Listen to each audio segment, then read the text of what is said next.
Welcome back to another episode of WagMe TV. As always, if you like this content, feel free to like, comment, subscribe below, and let's get into it. I'm thrilled to be back. It's been a few weeks, but the boys definitely held the fort down. I missed you guys. And today we're going to run through it. We're going to give you a quick update on the latest news on Cardano. So boys, take it away.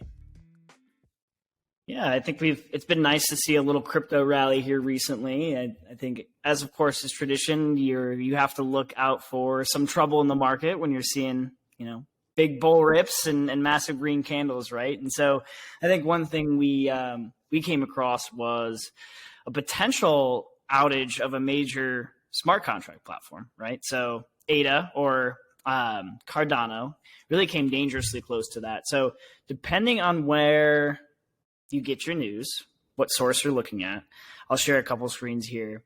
Up to about 60% of the Cardano nodes on the Cardano blockchain were actually knocked offline. See, for here example is 60%. If you go to this documentation, it says over 50%. So somewhere in that range is what we were looking at there. Obviously, this isn't news that we hear often when it comes to Cardano. It seems more of like a Solana's alleyway to operate in some of these outages. So definitely some big news from one of the major smart contract platforms that we often are looking at from an L1 perspective. So it is still being investigated by some of the Cardano devs, but the chain did continue to operate despite that outage. It had some degraded performance, as you can obviously imagine. But one thing that we were all looking at was actually this little chart here. Let me zoom in a little bit so that we can see it.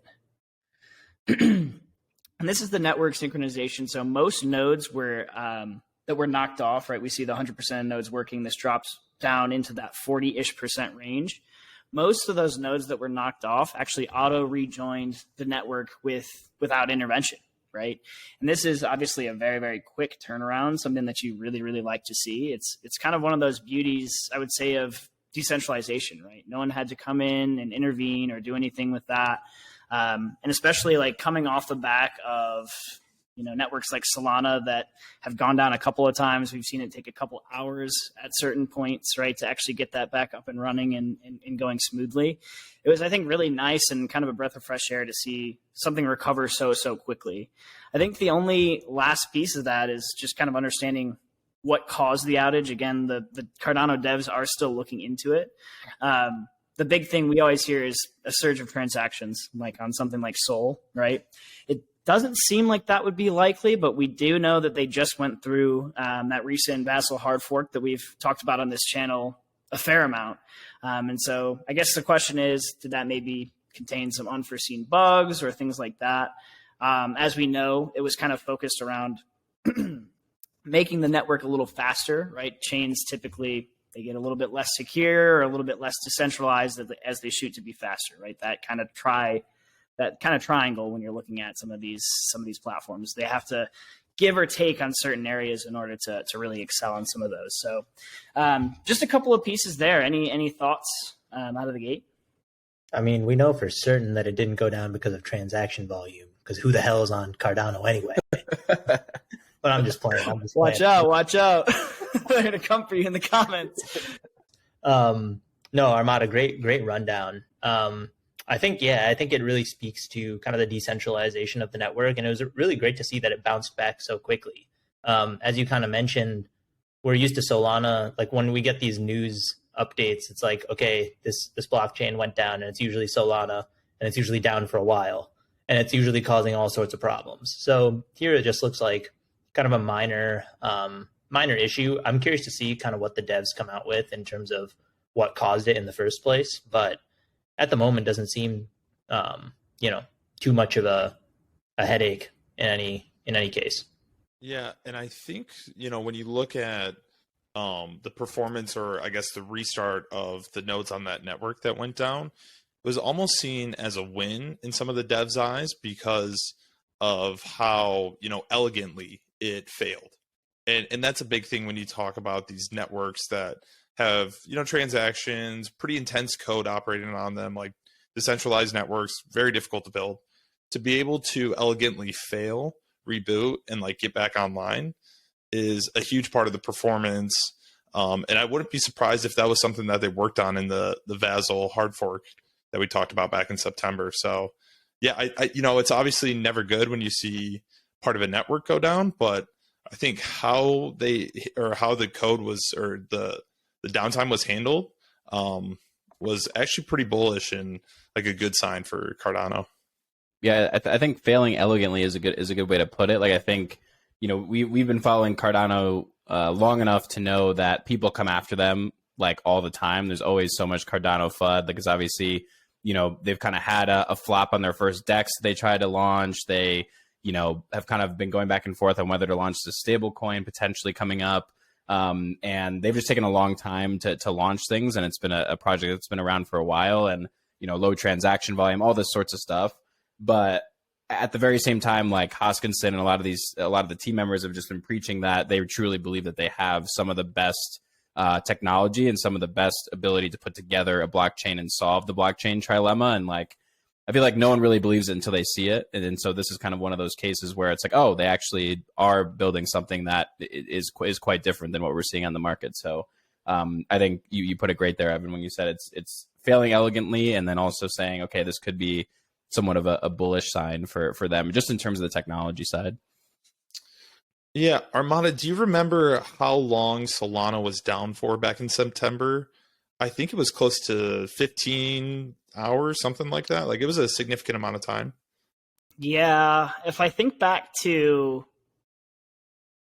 like May of last year, I believe it was 7 hours. So then, I mean, even just basing it off of that, right? That's rather significant in comparison to this. I don't remember the September one. I mean, at this point, I probably just get them all mixed up, unfortunately. Yeah.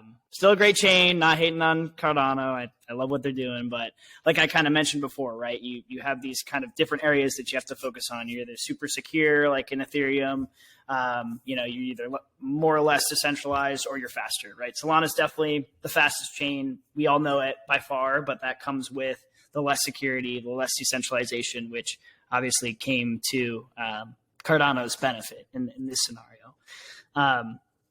I guess the only other news that was really interesting, I thought, was, and I'll share my screen really quickly here, is Charles Hoskinson actually did make a statement about potentially purchasing CoinDesk after, and Evan, maybe you know some of the details around DCG and all that going down, but he did make a comment around actually purchasing CoinDesk and got some pretty bad flack for it, actually. I don't know if you all have been seeing that on Twitter. Yeah. I don't think it's uncommon for, a large project to own a media outlet, or, some type of media outlet in the crypto space. We know Binance owns, CoinMarketCap. And so, we've seen that. I don't think it's a bad buy. Whenever you look at buying an asset from like a bankruptcy case, you're usually getting it for pennies on the dollar. So with DCG having to, restructure with the failing of Genesis, I imagine it's actually like not a bad investment, but you could see where maybe crypto heads didn't like that, because you can kind of control the narrative around ADA. Garcia, did you know anything further about, why he had that backlash? No, I was kind of curious in terms of what specifically it was. Like, if it's just kind of the general, hey, this guy has a vested interest in terms of his investments, not only in crypto, but specifically he's part of a major project, or if it was just like, just hating on Charles to hate on Charles because people like to hate on him. But it seems like from just like the very little bit that I read, you kind of hit the nail on the head, that it's more so they're worried about his vested interest in certain things and controlling a narrative. But at the same time, like you said, we've seen Binance own outlets. We've seen DCG obviously for a little bit owning an outlet, and it's pretty common. So I don't think it should really be seeing that much backlash. People shouldn't be that surprised. I'm wondering, yeah, because the only thing I can think of is like CoinDesk doesn't have like an amazing rep.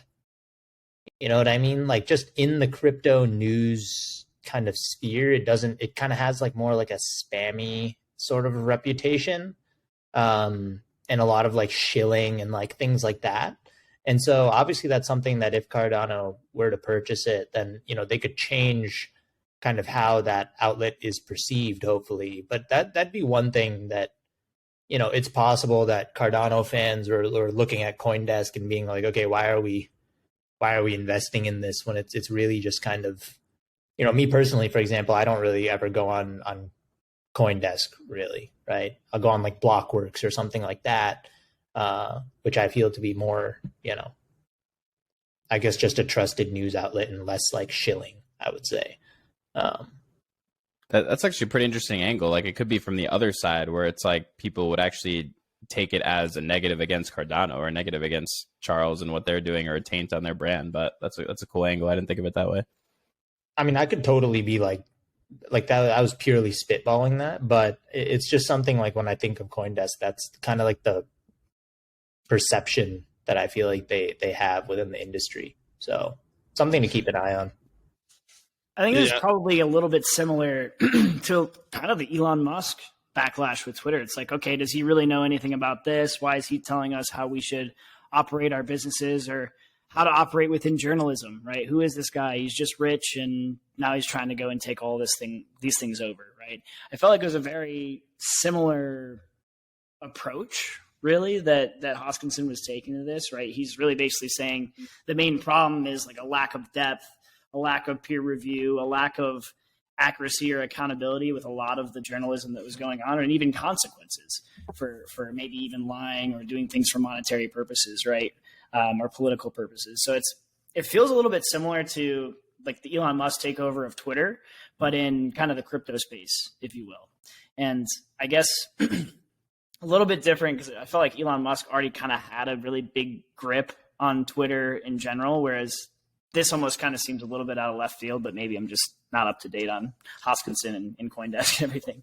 Well, I could see where, you know, people are kind of learning from the Elon Musk situation where it seems like it took a little focus away from Tesla and SpaceX. You know, I don't know how much time he's spending on that. And at least the pictures I've seen of him doing all-nighters in the office, it doesn't sound like a lot.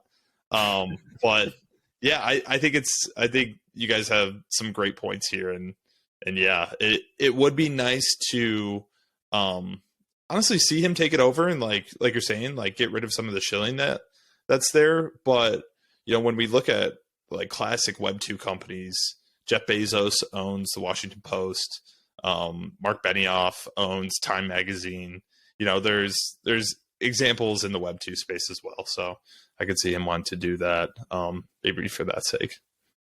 If there's anything else, you know, if anybody has any thoughts, definitely let us know in the comments below. We'd love to hear what you guys think about these Cardano updates. And I think that's it for the week. So we'll be back next week. Same time, same place. And yeah, wag me.